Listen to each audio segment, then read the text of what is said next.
নমস্কার বন্ধুরা, আমি সুনন্দা হেসেল থেকে আজকে আপনাদের জন্য আরও একটা রেসিপি নিয়ে এসেছি। ছোলার ডালের সন্দেশ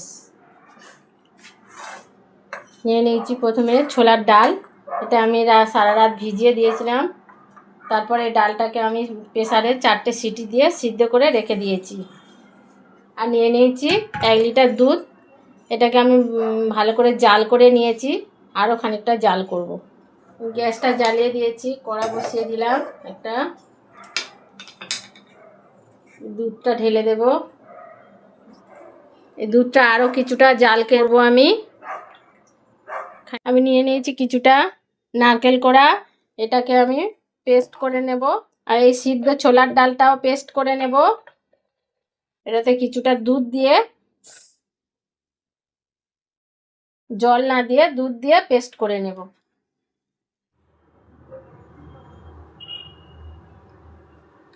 এই যে বন্ধুরা, আমার দুধটা অনেকটা কমে গেছে।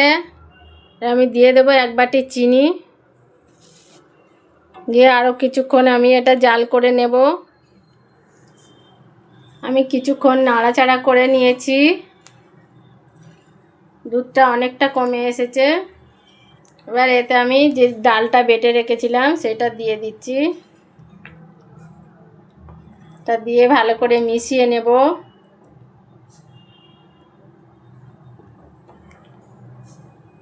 আমি ডালটা দিয়ে ভালো করে মিশিয়ে নিয়েছি।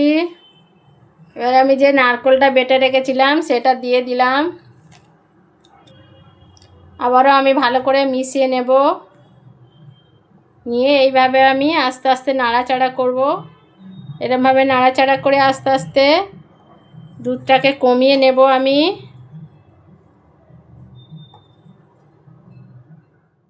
এই যে বন্ধুরা, আমার দুধটা অনেকটা কমে গেছে।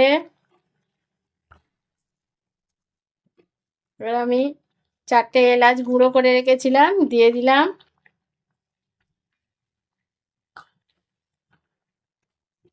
খুব সাবধানে নাড়তে হবে, টকবক করে ফুটছে।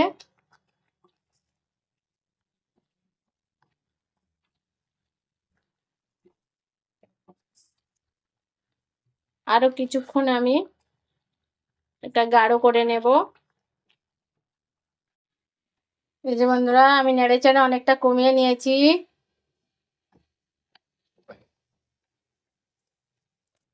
আমি 15 মিনিট ধরে এটা নেড়েছি,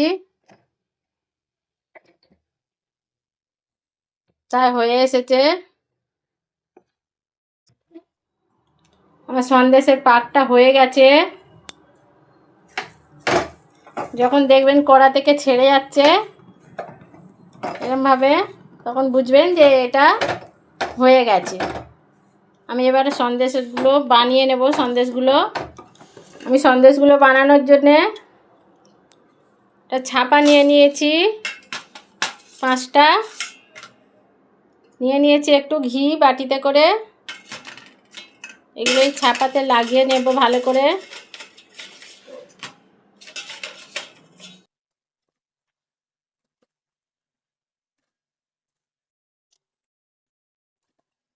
সামনে পুজো আসছে বন্ধুরা, ওই জন্য আমি এই সন্দেশটা বানালাম।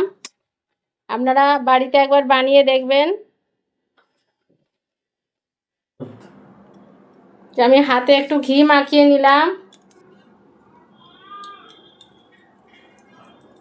এরকম গোল গোল করে, যে যেমন ছাপা বানাবে।